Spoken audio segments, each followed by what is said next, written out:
इरशाद बारी ताला है, कुल ए हबीब आप फरमा दीजिए,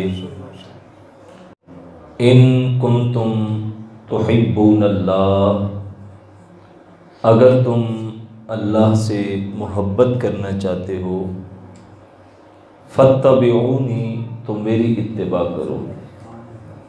मोहब्बत अल्लाह से और इत्तिबा मुस्तफ़ा की। याद रखिएगा कि जब बंदा ईमान की दौलत से माला माल होता है तो ईमान के साथ अल्लाह की मोहब्बत ये जुड़ी हुई चीज़ है। अल्लाह ने कुरान मजीद के अंदर इरशाद फरमाया, वल्लज़ीना आमनू अशद्दु हुब्बन लिल्लाह, फरमाया जो ईमान वाले हैं वो अल्लाह को टूट कर चाहते हैं। ईमान होगा तो अल्लाह की मोहब्बत होगी।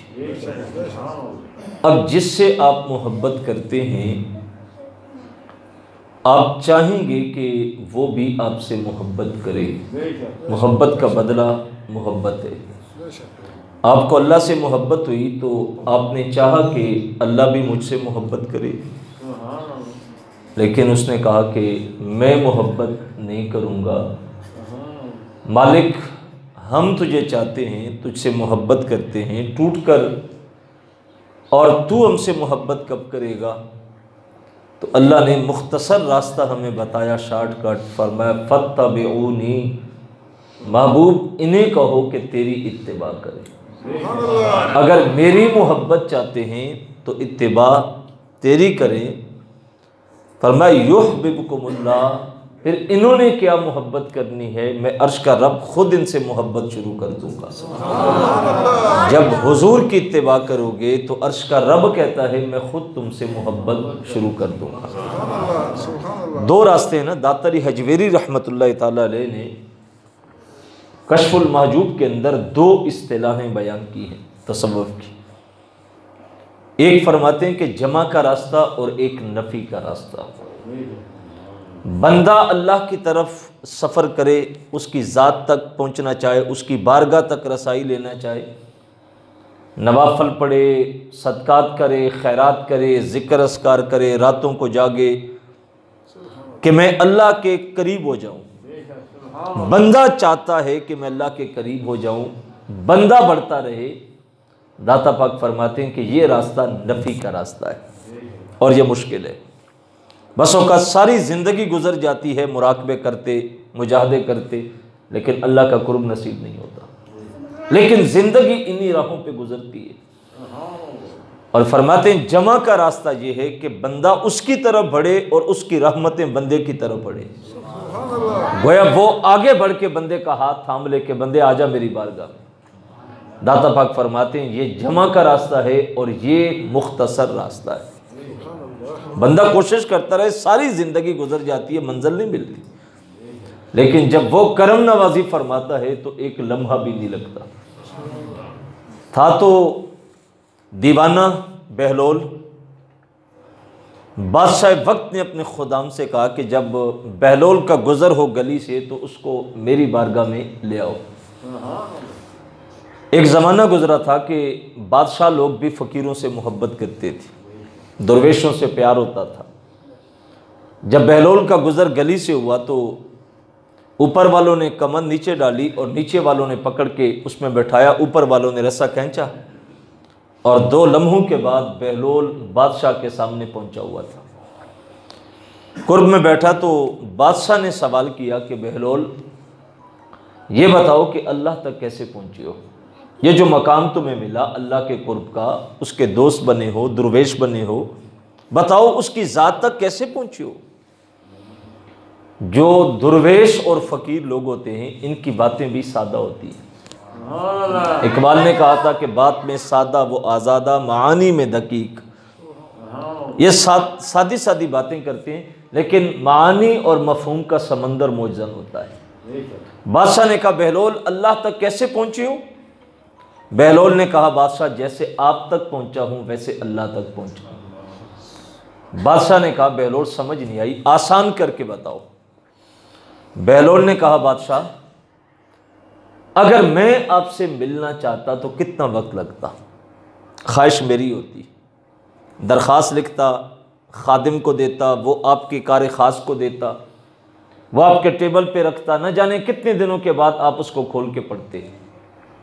आपका जी चाहता मुलाकात को तो हाँ कर देते, वरना ना होती। आप हाँ कर देते तो फिर वक्त का तयन होता, दिन का तयन होता, तारीख़ का तयन होता। फिर मैं उस तारीख़ का इंतज़ार करता, फिर उस वक्त आता, फिर बारी पे इंतज़ार करता, फिर मेरी बारी आती तो मैं मुलाकात करता। अगर मैं मिलना चाहता तो कितना वक्त लगता। लेकिन बादशाह जब आपने चाहा तो एक लम्हा भी नहीं लगा। नीचे वालों ने पकड़ा, ऊपर वालों ने खींचा, आपके पास आ गया। कब मैं उसकी बारगाह तक पहुंचना चाहता तो शायद जिंदगी गुजर जाती, मंजिल न मिलती। लेकिन जब वो करम नवाजी फरमाए तो एक लम्हा भी नहीं लगता। वो कब करम नवाजी फरमाता है, फत्तबिऊनी, कहा जब मेरे महबूब की इत्तिबा करोगे फिर मैं तुमसे खुद रब हो के मोहब्बत शुरू कर दूंगा, फिर मैं तुम्हें अपने करीब कर लूंगा। अब वो कब करम नवाजी फरमाता है, जब बंदा उसके महबूब की कामिल इत्तिबा करता है, सुन्नत की इत्तिबा करे, एक एक कदम उठाते सोचे कि यहां मेरे महबूब ने कैसा अमल किया था। गमी हो खुशी हो, इस्लाम के दामन को, शरीयत के दामन को छोड़े ना। हमारे यहाँ गम का मौका आ जाए तो इस्लाम के सारे ज़ाब्ते हमें याद होते हैं। गुस्ल कैसे देना है, बेरी के पत्ते भी डाल लें, पानी को गर्म भी कर लें, फिर कफन ऐसे दे दें, फिर इतने कदमों पे कंधा बदल लें, फिर इतने दिन दुआ करनी है, सारे ज़ाब्ते हमें याद होते हैं। लेकिन उसी घर में बेटे की शादी आ जाए तो हम सारा दिन भूल जाते हैं। कोई बताने वाला बताए भी तो हम कहते हैं ले अब 2 दिन खुशी के हैं, हम ये भी खुशी ना मनाएं। अगर 10 दिन ढोल की नहीं बजेगी यहाँ पे और शराब और कबाब नहीं होगी, नाच गाना नहीं होगा, तो लोगों ने कहना है कि ये शादी वाला घर है या कोई मैयत वाला घर है। लोग दलाइल देना शुरू कर देते हैं कि मौलवी साहब 2 दिन की खुशी है, अब मुंडे नहीं मान रहे, कुड़ियाँ नहीं मान रही, फिर करना पड़ता है। साहिब जब गम आया था तो सारा दिन तुम्हें याद था, कफनी लिखवाना भी तुम्हें याद था कि मस्जिद का मौलवी नहीं मिला तो परली मस्जिद में चले जाओ, वहां नहीं मिला तो अगली मस्जिद में चले जाओ। जब शादी का मौका आया तो किसी ने आके नहीं पूछा कि मौलाना अब बताएं कि इस्लाम क्या कहता है। क्या दीन सिर्फ गम का दीन है कि गम के लम्हे आए तो हमें याद रहा? औरत मर गई, जनाजा पड़ा, लहद में उतारने लगे तो अब याद आया कि यहां तो चादर भी तान के खड़े होना है। और फिर आवाज़ भी एक बाबे ने दे दी कि सारे साइड पे हो जाएं, औरत को कब्र में उतार रहे हैं। मरी हुई औरत है, कफन में लिपटी है, हद्दे नज़र फैली हुई कब्रें, सोगवार माहौल, बड़े से बड़ा बदकिरदार भी हो तो उसके जहन में गुनाह का ख्याल तक पैदा नहीं होता। उसके बावजूद जो कफन में लिपटी औरत है उसकी कब्र पे भी चादर तान के खड़े हो गए कि इसको अब लहद में उतारने लगे तो ऊपर चादर कर ले। इस चादर का इनकार नहीं है, लेकिन यही बेटी जब जिंदगी में बगैर चादर के निकलती थी, ये चादर उस वक्त कहां थी? ये इस्लाम ने सिर्फ कब्र पे फैलाने के लिए चादर दी है, या यही चादर जिंदगी में सर पे रखी होती तो आज कब्र के नजारे ही कुछ और होते, आज कब्र में उतरती तो मंजर ही कुछ और होता। अगर हमने ये चादर उस वक्त अपनी बेटी के सर पे रिदा दी होती, ये चादर दी होती। साहिब आज हम अगर गौर फिक्र करें तो हमने खुशी के मौक़ों पे दीन को बिल्कुल खारिज कर दिया। नाराज नहीं होना, बेटी गली से गुजरे और कोई मोबाइल यूं पकड़ के तस्वीर बना ले बहन की, बेटी की, बीवी की, तो क्या होता है? क्या हम कत्ल व गारत तक तैयार नहीं हो जाते कि मेरी बेटी, मेरी बहन, मेरी गैरत है और कोई ओबाश उसकी तस्वीर मोबाइल पे गली से गुजरते बनाए? गैरत का तकाजा होता है। लेकिन उसी बेटी की शादी आ जाती है तो कैमरामैन को बुला के बंद कमरे में कहते हैं इसके पोज बना के तस्वीरें बना। साहिब वो जो गैरत पहले तुम्हारे अंदर थी वो अब कहां चली गई?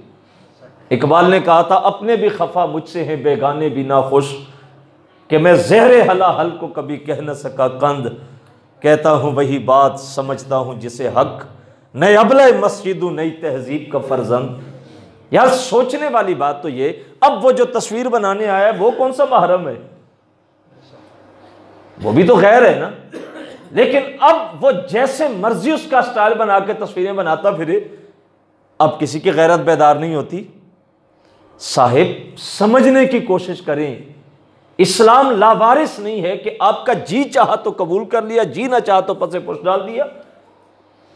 एक काम करना पड़ेगा, अपनी मट्टी पे चलने का सलीका सीखो, संगे मरमर पे चलोगे तो फिसल जाओगे। एक जमाना था हमारे उरूज का, जब दौर था कि हम जहां भी जाते थे अपना दीन साथ लेके जाते थे। एक अमल भी इस्लाम के खिलाफ नहीं होता था। जब कैसर और किसरा की फौजें मुसलमानों की बढ़ी ना, किसरा का रुख किया, तो कुतुब सीरत में आता है कि किसरा के बादशाह ने कहा कि आप हमला न करें, हम पे मुज़ाकरात कर ले, जो आप कहते हैं बैठ के मामला तय कर लेते हैं, कुछ आपकी मान लेते हैं, कुछ हमारी मान ले, और जंग आपस में नहीं करते। इस्लाम का रोब था, दबदबा था, कैसर और किसरा की सल्तनतें कांपती थी। मुसलमानों का लश्कर रुक गया। हजरत हुज़ैफा बिन यमान को आमिर बिन सईद के साथ भेजा, कहा तुम दोनों जाके मुज़ाकरात कर लो। जब ये लश्कर आगे बढ़ा, दोनों साथी गए। ज़ाहिर लंबा सफ़र करके आए थे, कपड़ों पे गर्द और गुबार और आसारे सफ़र थे।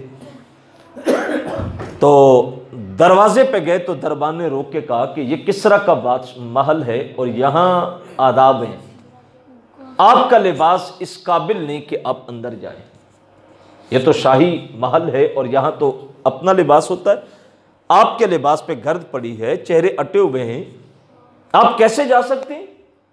उन्होंने कहा भाई मजबूरी हमारी नहीं, मजबूरी तुम्हारी है, और हम लंबा सफ़र करके आए हैं तो आसारे सफ़र तो होंगे।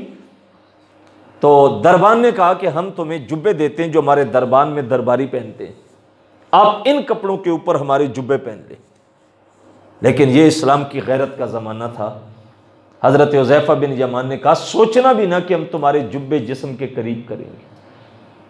कहाँ वो ज़माना कि हम अपने लिबास पे फ़ख्र करते थे, जैसा भी होता था। कई कई पैबंद लगे होते थे कपड़ों को, लेकिन फ़ख्र होता था। उहद के दिन जब 70 सहाबा के लाशें पड़े थे तो कफन के लिए कपड़ा मुयस्सर नहीं था, लेकिन वो इस्लाम के उरूज का ज़माना था।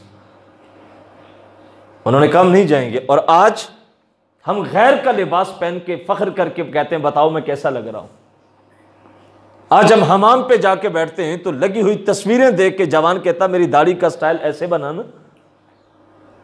ओ भाई, सिर्फ हाथ खड़े करने से मोहब्बत नहीं जागती कि आपने हाथ खड़े करके नारा लगाया तो आप मुहिब्बे रसूल हो गए, आपने जोर से नारा लगाया तो आप आशिक़े रसूल हो गए, आपने जोर से सुभान अल्लाह कहा तो आप जन्नत में चले जाएंगे।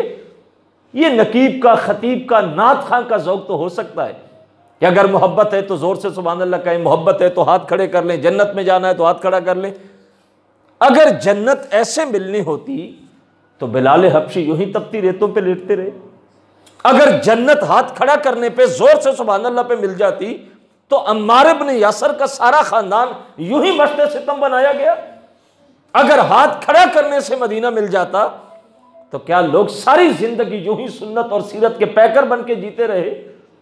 साहिब, ये नाज खां का ज़ौक़ तो हो सकता है, शरीयत का मिजाज नहीं है। शरीयत अमल मांगती है, शरीयत एक एक कदम के ऊपर पैरवी की तलकीन करती है और फिर कहीं जाके यह मंजर नसीब होता है।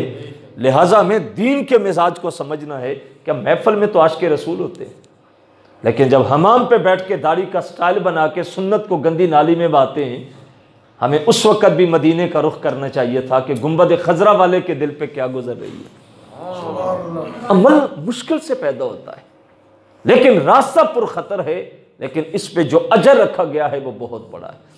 कम तुम्हारा लिबास जिस्म के करीब नहीं करेंगे। अब उनकी मजबूरी थी, उन्होंने कहा चलो यार जैसे जाना है चले जाओ। अंदर चले गए, मुज़ाकरात का दौर चला। जब खाने का वक्त आया तो शाही दस्तरखान सज गए, किसरा के लोग भी बैठ गए, बादशाह बैठा, साथ दोनों सहाबा बैठ गए। सीरत की कुतब में आता खाना खाते खाते हुज़ैफा बिन यमान के हाथ से लुकमा दस्तरखान पे गिर गया। आपने लुकमा दोबारा उठाया, दस्तरखान पे गुरा था, साफ था, उठा के मुंह में रखा।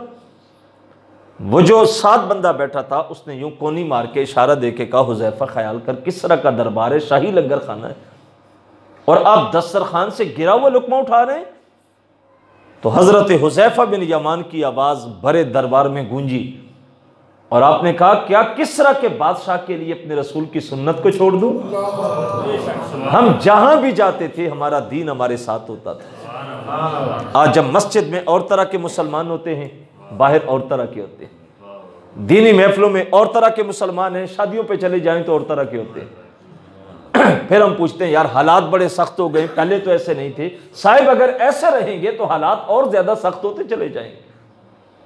आरज़ुएं करने से कुछ नहीं होता, दुआएं करने से कि हमें जो है वो उमर का जानशीन फिर से मिल जाए। उमर के जानशीन के मिलने के लिए भी अबू जर जैसा किरदार अपनाना पड़ता है, रियाया को अबू जर जैसा बनना पड़ता है। उमर की रियाया में अली जैसे लोग रहा करते थे, जिनका किरदार एक था, जिनका किरदार नेक था, जिनका अमल सुन्नत के मुताबिक होता था। और आज हम जहां पे खड़े हैं हमें सोचने में देर नहीं लगेगी, हम दाएं बाएं ना देखें, अपने गिरेबान में झांके। जो बंदा दुकान पे बैठ के नापतोल कर रहा है ना, सौदा दे रहा है, वो गाहक को कहता है हुकूमत ने बड़ा गर्क कर दिया, महंगाई कहां चली गई, मुल्क तबाह हो गया, और जो तोल रहा होता है उसमें डंडी मार रहा होता है। यानी जो तोल के दे रहा है उसमें 2 नंबर कर रहा है, झूठ बोल रहा है, झूठी कस्में खा रहा है और गालियां हुकूमत को दे रहा होता है। सियासत की बात नहीं कर रहा, जो हालात हैं वो सबके सामने। यार कम से कम तू तो अपने आप को ठीक कर, जितना तू कर सकता है, जितना तेरे इख्तियार में, उसको तो ठीक कर ले। यार मानते सब कुछ गलत है, सब कुछ खराब है, लेकिन अगर मैं अपनी दुकान पे बैठ के सौदा 1 नंबर दूं, नाप तोल में कमी ना करूं, तो क्या हुकूमती करिंदे आके मुझे जेल में डालते हैं कि तू क्यों नहीं झूठी कस्में खा रहा? अगर मैं अपने घर में अपने बच्चों पे अपने मामलात को दीन के मुताबिक कर लूं, तो क्या मुझे आके कोई रोकता है कि तूने बच्चों को नमाजी क्यों बनाया? भाई सारा हुकूमत ना इस्लाम नाफिज करे, मैं अपने 5 फुट के कद पे इस्लाम को नाफिज कर लूं, मुझे कौन रोकेगा? मैं अपने सारे मामलात इस्लाम के मुताबिक कर लूं, मुझे कौन रोकेगा? क्या मेरे घर में सुबह कुरान की तिलावत हो तो हुकूमत टैक्स डालती है मुझे? भाई छोड़े यार सबको, अपने को ठीक कर ले, अपने घर को ठीक कर ले, मुआशरा दिनों में ठीक हो जाएगा, सब कुछ दुरुस्त हो जाएगा। हम खुद करने के लिए तैयार नहीं, अपने पे गौर व फिक्र करने के लिए तैयार नहीं।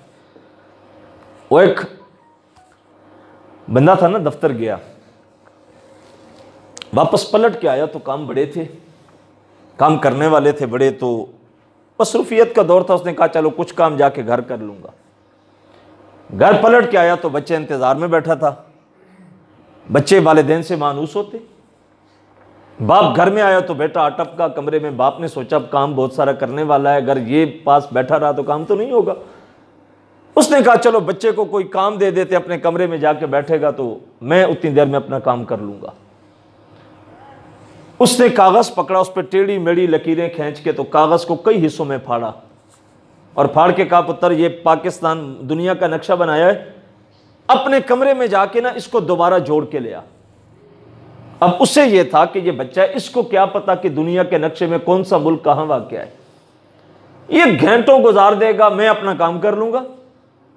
बच्चा कमरे में गया, 5-7 मिनट गुजरे तो कागज जोड़ के ला के बाबे के टेबल पे रखा, कहा अब्बा जी नक्शा बन गया।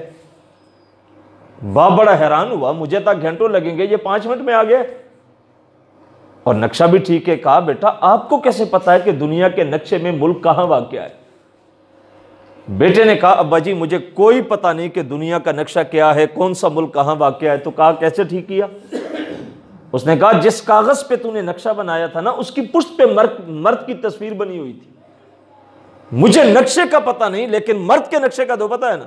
तो मैंने कागज उल्टा करके रखा और मर्द की तस्वीर को ठीक करके जोड़ा, दूसरी तरफ से दुनिया का नक्शा खुद ब खुद ठीक हो गया। भाई ये जो नक्शा है, जब ये ठीक हो जाएगा दुनिया का नक्शा खुद ब खुद ठीक हो जाएगा। मसला ये कि ये नक्शा नहीं ठीक हो रहा ना, ये सर से पांव तक अगर ठीक हो जाए तो सब कुछ ठीक है। हमने कभी इसके ऊपर गौर व फिक्र नहीं किया। कभी वो जमाना था कि हम एक एक अमल जहां जाते थे अपना दीन साथ लेके जाते थे, अमल करते थे। इस अमल से ज़िंदगी गुजारेंगे तो फिर क्या होगा? फरमाया अल्लाह तुम्हें खुद तुमसे मोहब्बत शुरू कर देगा, तुम्हें ज़रूरत नहीं पड़ेगी किसी की, वो अर्श का रब खुद तुमसे मोहब्बत करेगा। अब इत्तिबा के लिए क्या ज़रूरी है? इत्तिबा का जज्बा कैसे पैदा होगा? आप इत्तिबा करेंगे तो अल्लाह महबूब बनाएगा। इत्तिबा का जज्बा कैसे पैदा होता है?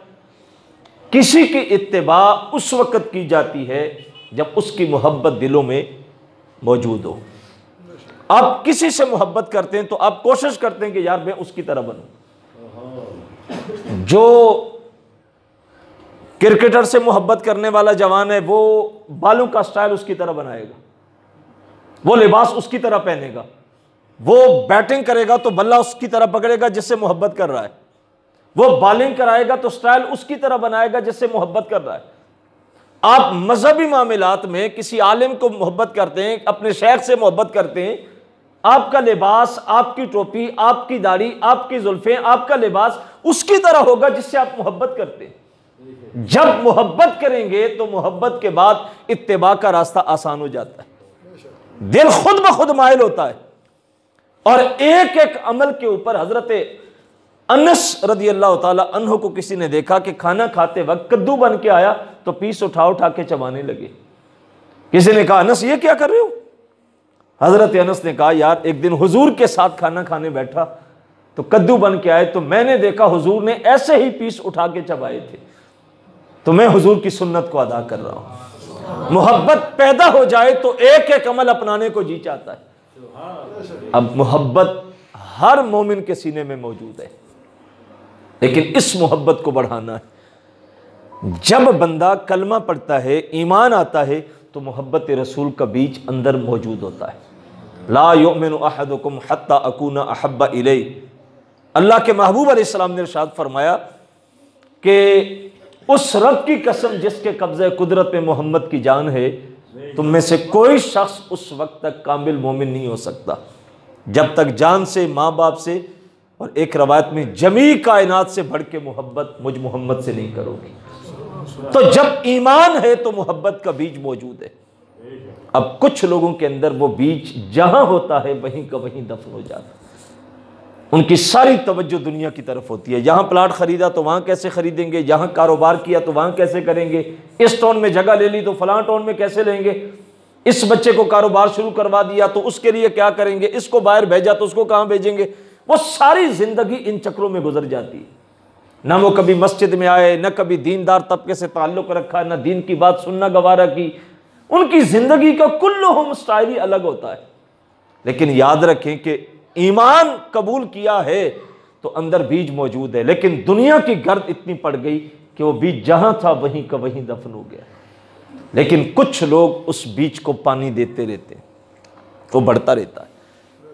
या आप नामे मोहम्मद सुन के जो चेहरों पर रौनक आती है, ये उस बीज को बढ़ाने का जरिया होती है।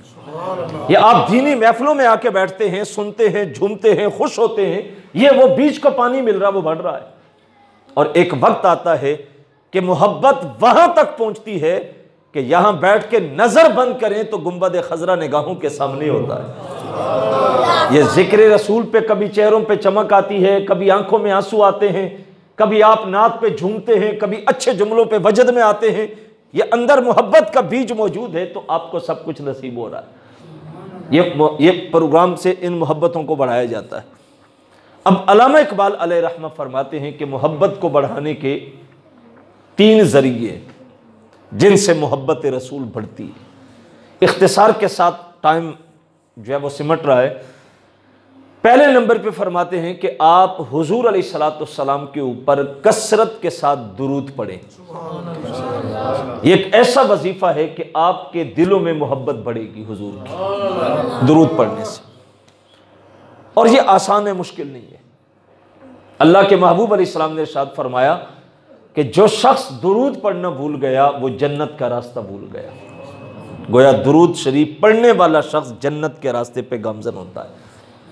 दलाइलुल खैरात एक किताब है दुरूद के ऊपर लिखी गई। हमारे पुराने बुजुर्ग इनको सबकन पढ़ा करते थे, इन किताबों को रोज़ाना की बुनियाद पे।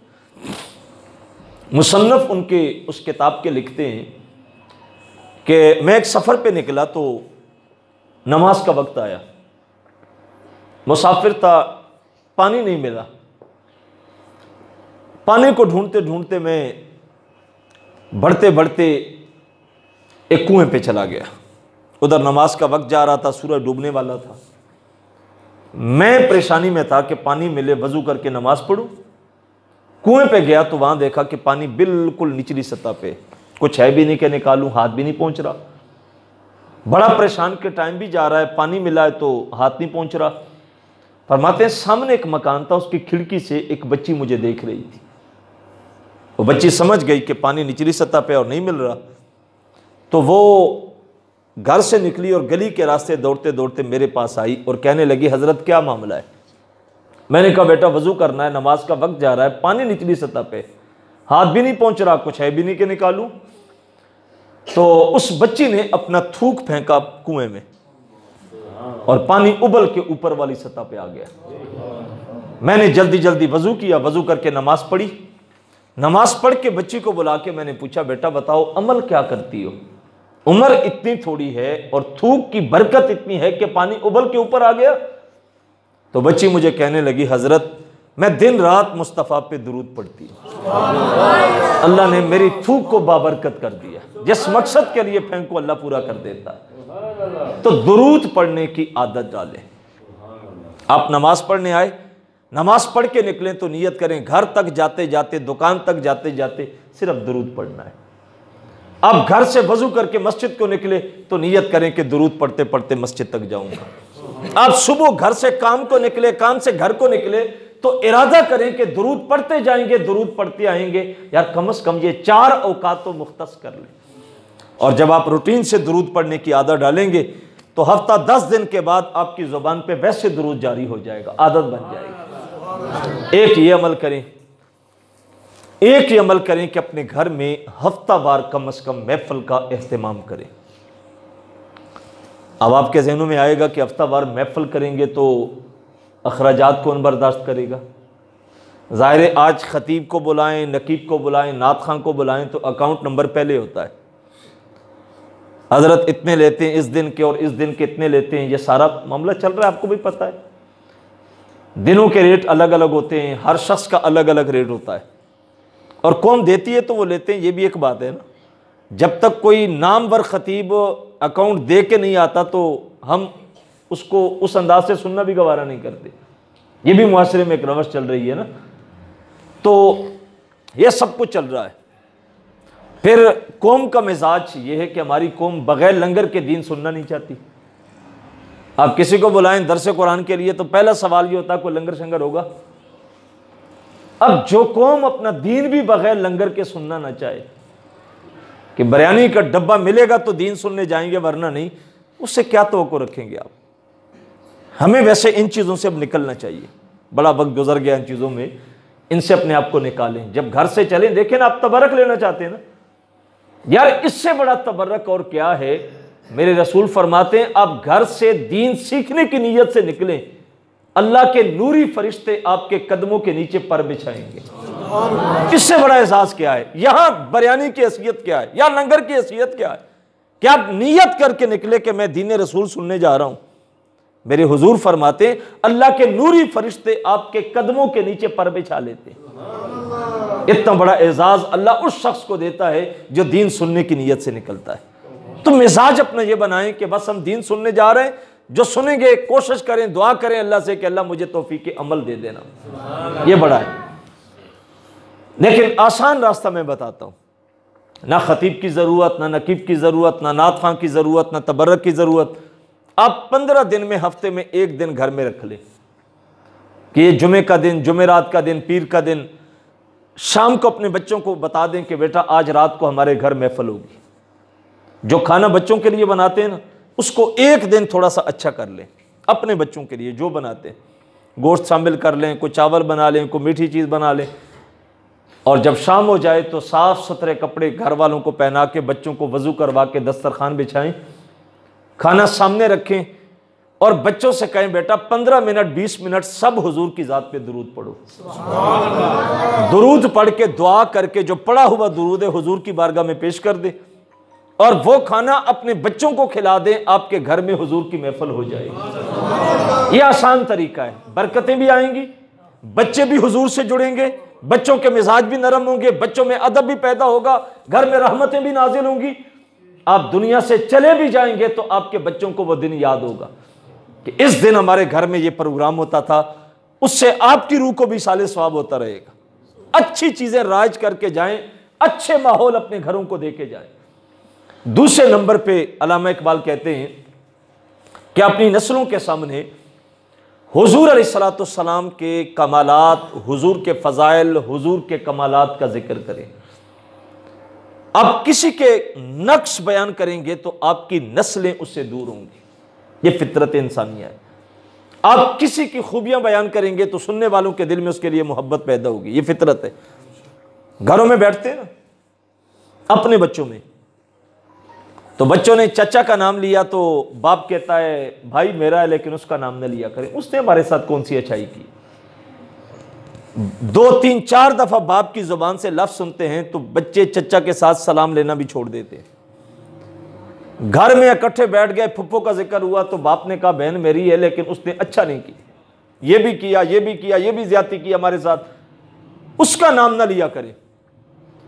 बच्चों के दिल से चचा की, खाला की, फुप्पो की मोहब्बत निकल गई। क्यों निकली? बाप के कहने पे। हालांकि बाद में बाप कहता है जी मैंने तो कभी बच्चों को रोका नहीं। भाई रोका नहीं लेकिन जहर तो अंदर तूने भरा है ना। ये बैठते जो बदखुइयां करते हो ना, इससे नस्लें दूर होती हैं। और आज हम देखें हमारा सारा मुआशरा टूट दर टूट का शिकार है। अल्लाह के महबूब अलैहिस्सलाम ने तो फरमाया जो तुमसे ताल्लुक तोड़े तुम उससे ताल्लुक जोड़ो, जो तुम्हें महरूम रखे तुम उसको अता करो। क्या मतलब था कि जो पीछे हटना चाहता है तुम रिश्ता जोड़ने के लिए आगे बढ़ो। और हमारे मुआशरे में लोग कहते हैं जी कोई एक दफा सलाम नहीं लेता मैं 10 दफा नहीं लेता, कोई एक दफा कदम पीछे हटे मैं 10 कदम पीछे हट जाता हूं। यह कौन सी जमा मर्दी है? यह कौन सी फजीलत की बात है? तुम्हारे नबी ने कहा जो एक कदम पीछे हटे तुम 10 कदम उसकी तरफ आगे बढ़ो, तुम 10 कदम पीछे हटा रहे हो। कितने मोहल्ले में लोग हैं जहां सके भाई से सलाम लेना भी गवारा नहीं करते। कितने घर हैं जहां ईद के दिन भी भाई भाई से सलाम नहीं लेता। हमने देखा औलाद मां बाप से सलाम नहीं लेती। उस बच्चे को यह जगह दे दी तो मुझे यह दे दी, तो उसको यह हिस्से में दे दिया तो मुझे क्या दिया। ओ भाई तुझे कुछ भी नहीं मिला यार, सब कुछ दूसरों को दे दिया। कम से कम तेरे मां बाप तो है ना, शरीयत ने जो हक रखा है उन्होंने अगर ज्यादती की है तो वो खमियाजा उनको भुगतना पड़ेगा। तू तो अपने हक अदा कर। फलां को ये मिल गया तो मुझे क्या मिला, तो ये 1 इंच जगह फलां ने ज्यादा ले ली तो मुझे इंच कम मिल गई, क्या फर्क पड़ेगा? क्या इन जमीनों पे पहले गुजर के कोई नहीं गए? जहां हम रह रहे हैं क्या हम आज आए, जमीन आज बनी है? हमसे पहले कई नस्लें गुजर गई, आज उनका नाम जमाना नहीं जानता तो जाना हमने भी है और नाम हमारा भी मिटेगा। आप मत एक गज जमीन के लिए भाइयों से रिश्ते तोड़े, बहनों से रिश्ते तोड़े। वो बहन से रिश्ता मांगा, बेटी मुझे दे दे, उसने कहा मैंने दूसरे भाई को देनी है, ये कहता तेरा मेरा आज से जिंदगी का सिलसिला खत्म हो गया। भाई कौन सा जुर्म किया है? भाई नहीं दिया रिश्ता, नहीं कुदरत ने लिखा होगा, बात खत्म हो गई। हम छोटी छोटी चीजों पे रिश्ते यूं तोड़ते हैं जैसे कच्चा धागा होता है। बात नहीं मानी गई, कहा नहीं माना, बस ताल्लुक खत्म हो गया। बच्चों को कहते मैं मर जाऊं तो मुंह भी नहीं दिखाना। ये क्या कोई अच्छाई सिखा रहे हो बच्चों को? ये कौन से सबक दे रहे हैं हम अपनी नस्लों को यार? मैंने कुतब में पढ़ा है हुजूर अलैहिस्सलाम का, हजरत अब्दुल्ला बिन उमर का, अब्दुल्ला बिन अब्बास का, हजरत अबू हुरैरा का, जमीर सहाबा का मैंने रवैया पढ़ा है कि जब महफिल होती, दुआ का वक्त आता तो हुजूर ऐलान करते कि अगर मेरी महफिल में कोई ऐसा शख्स बैठा है जिसने किसी रिश्तेदार से ताल्लुक तोड़ रखा है तो मेरी महफिल से उठ जाए। ये हुजूर बाकायदा ऐलान करते थे, उठ जाए। एक जवान उठा चला गया, हुजूर ने दुआ की, बाद में वो आके बैठ गया। महफिल खत्म हुई तो उसने अर्ज की हुजूर आपने कहा जिसने ताल्लुक तोड़ा है उठ जाए, तो मेरी खाला के साथ नाराजगी थी, मैं चला गया, माफी मांगी, उसने माफ कर दिया, मैं आ गया। लेकिन या रसूल अल्लाह आप बताइए कि आपने ये किया क्यों? मेरे हुजूर फरमाया जिस महफिल में ऐसा शख्स एक भी हो जिसने किसी रिश्तेदार से ताल्लुक तोड़ रखा हो तो एक की वजह से अल्लाह सारी महफिल से रहमतें उठा लेता है। एक बंदा हजारों के मजमे में एक शख्स भी ऐसा हो जिसने ताल्लुक तोड़ा हो तो सारी महफिल महरूम हो जाती है। और जिस घर में 4 भाई और चारों एक दूसरे से बोल ना करते हो, सलाम दुआ ना लेते हो, बाप बेटे से ना ले, बेटा बाप से ना ले, बहू सास से ना बोले, सास बहू से ना बोले, भाई भाई से सलाम ना ले, बताओ उस घर में अल्लाह की रहमतें कैसे उतरेंगी? ये ना इत्तेफाकियां, ना चाकियां, ये क्यों है? बेबरकती क्यों है घरों में? एक जमाना गुजरा था कि एक बंदा कमाता था और 8-10 जी घर के होते थे और सारे खाते थे, आसानी से वक्त गुजरता था। जिससे पूछते थे हालात कैसे, कहते अल्लाह का शुक्र है। आज 5 बंदे घर के हैं और 5 कमा रहे हैं और 5 शिकवा करते हैं कि यार कमाते इतना है लेकिन समझ नहीं आती घर की। याद रखिएगा, रिज़्क़ की किल्लत और कसरत का मामला नहीं होता, मामला बरकत का होता है। अल्लाह थोड़े रिज़्क़ में बरकतें डाल देना तो सब कुछ पूरा हो जाता है। अल्लाह बरकतें उठा ले तो करोड़ों भी कमाएं तो समझ नहीं आती। हम पड़ गए कसरत के पीछे। ज्यादा तनख्वाह होगी तो बात बनेगी, ज्यादा कमाएंगे तो बात बनेगी। भाई बरकत उठ जाए तो ज्यादा भी कुछ नहीं देता। अल्लाह थोड़े में बरकत डाल दे तो बहुत कुछ है। कोशिश करें नाराजगियों से, नाचाकियों से निकले। मेरे नबी ने सारी जिंदगी चाहा कि मैं उम्मत को करीब करूं, उम्मत को जोड़ूं, और आज उम्मत का हाल यह है कि भाई भाई से बोलने के लिए तैयार नहीं है। साहिबो, आओ उस महबूब की अजमत और उस महबूब की लाए हुए पैगाम के साथ अपने आप को जोड़े। इस पैगाम में, इस मौजू के अंदर बड़ी वुसअत है कि हुजूर अलैहिस्सलाम के फ़ज़ाइल, कमालात नस्लों को जोड़ने का ज़रिया है। आप हुजूर की खूबियाँ बयान करेंगे, हुजूर के कमालात बयान करेंगे। देखें ना, आप किसी के नक्श गिनती करते हैं ना, बच्चे दूर हो जाते हैं। अब घर में बैठे किसी बंदे का जिक्र हुआ तो बाप ने बच्चों से कहा जनाब क्या कमाल का बंदा है, ये मस्जिद का लेंटर भी उसने डलवाया, ये गली भी उसने बना दी, फलां गरीब की बेटी की शादी भी उसने करवा दी, ये जनाज़गाह भी उसने बनाई, ये डिस्पेंसरी भी उसने बनाई, अस्पताल भी उसने बनाया। बच्चों ने देखा नहीं होता, दिल में मोहब्बत पैदा हो जाती है, यार इतना अच्छा बंदा। कभी मिल जाए तो आगे बढ़ के मिल के कहते हैं जनाब मुलाकात पहली है लेकिन अब्बा जी अक्सर आपका जिक्र किया करते थे। अब जिक्र अच्छाई से करेंगे तो सीनों में मोहब्बत पैदा होगी। अब ऐब जिक्र करेंगे, नक्श जिक्र करेंगे, सुनने वालों के दिलों में नक्श पैदा होंगे, दूरियां पैदा होंगी। कोशिश करें बहन भाइयों की खूबियां बयान करें। आप खुद दूर हैं, कम से कम नस्ल को तो दूर ना करें यार। बच्चों को तो आपस में जुड़ने की तलकीन करें।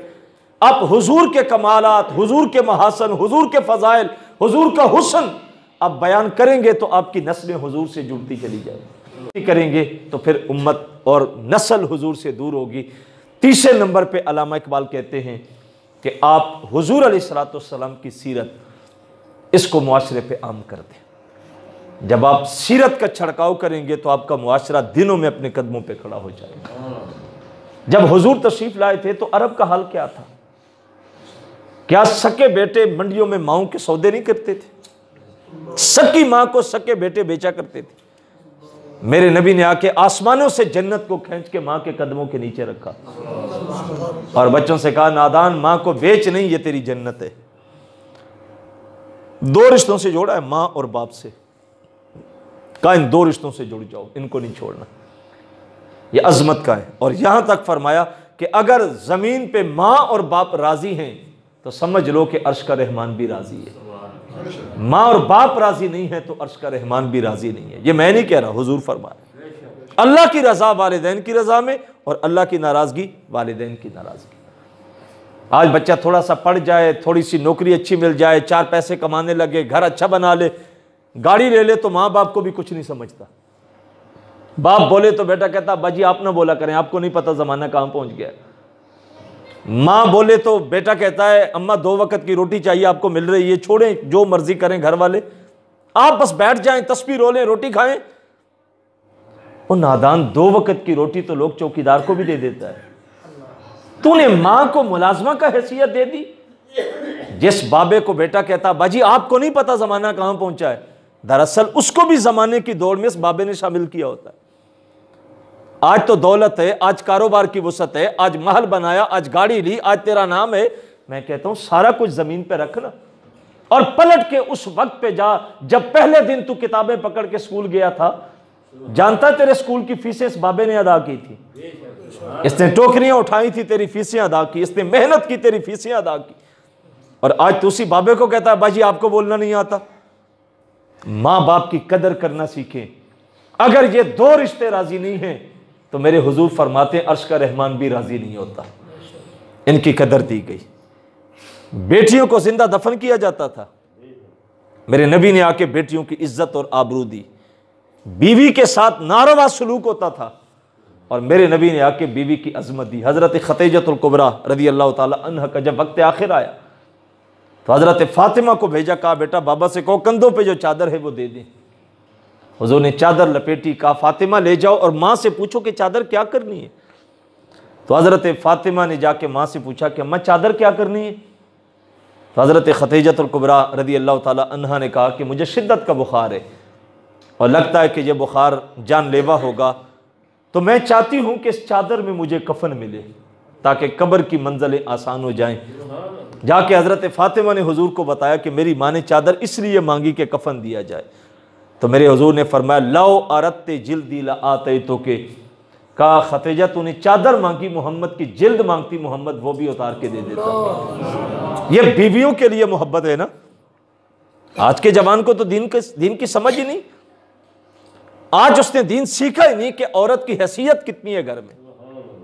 मर्द बाहर दोस्तों में होगा तो खर्च भी करेगा, हंसेगा भी, खेलेगा भी, सबको हंसाएगा, और घर में दाखिल होता है तो फिरौन बन जाता है। हमने देखा इस मुआशरे में लोग कहते हैं जी मेरा रो भी घर में बड़ा है, चला जाऊं तो कोई बंदा सांस नहीं लेता, बच्चे बीबी सब डरते। मैंने कहा डर तो जानवर से लगता है, तू तो इंसान है। अगर तेरे बच्चे तुझसे डरते हैं तो तू जानवर है। मजा यह था कि तेरे बच्चे तेरा इंतजार करते, मजा यह था कि तेरी बीवी तेरा रास्ता देखती कि मेरा सरताज मेरा शोहर अभी तक आया नहीं। तू इतना बदकिस्मत है कि तेरे बच्चे ही तुझसे डरते हैं। क्यों? इसलिए कि हमने दीन को सीखा नहीं। मेरे नबी ने जितनी मोहब्बत की, हुजूर हजरत हसन को चूम रहे हैं ना, तो एक अराबी बदवी आया और कहने लगा हुजूर आप भी बच्चों से प्यार करते हैं। मेरे नबी फरमाया अगर अल्लाह ने तुम्हारे दिल से रहम का जज्बा छीन लिया है तो मैं क्या कर सकता हूं। यह तो मोहब्बत थी ना। और आज बाप से अपने बच्चे सहम जाते हैं, डर जाते हैं, तो उसको सोचना पड़ेगा साहिब एक ही रास्ता है सुन्नत और शरीयत का, एक ही रास्ता है मुस्तफ़ा की सुन्नत का, मुस्तफ़ा के दीन का, जो हमें करीब कर सकता है। इसी तरह गरीबों के हुकूक दिए, यतीमों के हुकूक दिए, बेवाओं के हुकूक दिए, एक बड़ा लंबा उन्वान है। अगर इस पे गुफ्तगू हो तो एक जब वक्त लंबा दरकार है। मैं इन्हीं कलिमात पे आज की गुफ्तगू को समेटता हूँ। एक ही बात आखिर में आपके सामने रखूँगा। हज़रत उमर रदी अल्लाह ताला अन्हु का दौर है। आप खुतबा जुमा दे रहे हैं और खुतबा देते देते नहावन में लश्कर लड़ रहा है हज़रत सारिया की क़यादत में। तो आपने जुमे का खुतबा देते मदीने से नहावन का 1 महीने का सफ़र है, और आपने खुतबा देते देते रोक के आवाज़ दे के कहा ए सारिया पहाड़ को नहीं छोड़ना। सहाबा हैरान है कि सारिया तो नहावन में लड़ रहा है, उमर मदीने में बैठ के कह रहे हैं।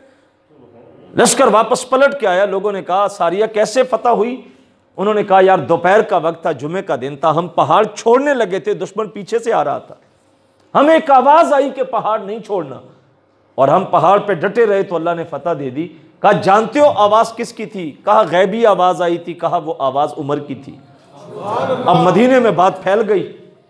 उमर का एक दोस्त था बचपन का, उमर के पास आके कहने लगा उमर सुना है कि आपने मदीने से बैठ के नहावन तक आवाज़ पहुंचाई और वहां आपने कमान की और फतह हुई। आपने कहा अल्लाह का फजल है, उसकी करम नवाजी है। तो वो बचपन का दोस्त कहने लगा उमर आपको याद है कि मैं और आप इकट्ठे ऊंट चराते थे बचपन में? अगर जंगल में ऊंट कहीं गुम जाता तो आपका बाप खताब आपको मारता था और मैं आपके साथ लग के ढूंढता था। किसी झाड़ी में, किसी पहाड़ की ओट में, किसी खुदरे में ऊंट उतर जाता तो मिलता नहीं था। उमर एक वो जमाना के पहाड़ के पीछे ऊंट नहीं मिलता था, और आज मदीने से बैठ के नहावन तक देख रहे हो। उमर बोल के कहने लगा जब ऊंट खाई में नहीं मिलता था तब दोस्ती तेरे साथ थी, अब नजर मदीने से नहावन जा रही है तो दोस्ती मुस्तफ़ा के साथ है। साहिब मुस्तफ़ा से जुड़ जाओगे अल्लाह तुम्हें इज्जत दे देगा, अल्लाह तुम्हें उरूज दे देगा। एक ही रास्ता है कि हुजूर के साथ अपने आप को जोड़ो।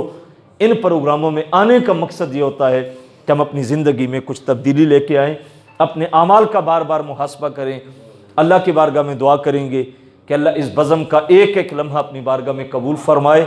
जिन दोस्तों ने आज का एहतमाम किया, दामे दिरमे सुखने कदम में आप दोस्तों अहबाब को बुलाया और मोहब्बतों के साथ इस प्रोग्राम का इनेकाद किया, आप जितने भी अहबाब बुज़ुर्ग बच्चे जवान आए, मेरी दुआ है कि अल्लाह एक एक कदम पे आपको रहमतें और बरकतें नसीब फरमाए। अब इंशाअल्लाह नमाज ज़ोहर का वक्त करीब है और हम सारे अहबाब इंशाअल्लाह यहीं पे नमाज ज़ोहर अदा करेंगे और ज़ोहर के बाद इंशाअल्लाह जाएंगे। हमारे यहाँ अक्सर ऐसा होता है कि महफ़िल ख़त्म होती है तो वही जो 8, 10, 12 नमाजी होते हैं वही रह जाते हैं। लेकिन याद रखें, हम यहाँ क्यों बैठे, हमने ये दीनी महफ़िल क्यों सजाई कि हुजूर से मोहब्बत हुजूर राज़ी हो जाएं। और मेरे नबी फरमाते हैं, जब तुम सजदे में सर रखते हो तो मुझ मोहम्मद की आंखें ठंडी होती हैं। मैं कहता हूँ अगर इस लज्जत में सजदे की तौफीक मिल जाए तो लुत्फ़ ही कुछ और होता है कि सर सजदे में हो और तसव्वुर में ये हो कि सजदे से हुजूर राज़ी हो रहे, हुजूर की आंखें ठंडी हो रही, तो सजदे का मज़ा ही कुछ और होता है। क़यामत के दिन फरमाया मेरे नबी ने, सबसे पहला सवाल बंदे से नमाज का होगा। साहिब 15 से 20 मिनट नमाज को लगते हैं। हमने देखा है 4-4 घंटे लोग महफिल में बैठ जाते हैं, 15 मिनट नमाज को नहीं देते। यानी 4 घंटे महफिल है, नात खानी तकरीरें चल रही हैं, लोग बैठे होते हैं और जब दुआ होती है 20 मिनट की नमाज होती है, सारे भाग जाते हैं। यानी 4 घंटे बैठे रहे, 2 घंटे और तिलावत नात तकरीर होती तो फिर बैठे रहते और 20 मिनट नमाज के हो तो भाग जाते। अपने आप को मैं भी और आप भी अल्लाह के साथ जोड़ें। यह बंदे की ज़िंदगी की मेराज होती है नमाज। लिहाजा आइए हम अब बढ़ते नमाज की तरफ और नमाज के बाद इंशाअल्लाह फिर आगे जो भी मुंतज़िमीन का प्रोग्राम है वो चलेगा। अल्लाह मुझे और आपको तौफीक अता फरमाए। वमा अलैया इल्लल बलाग।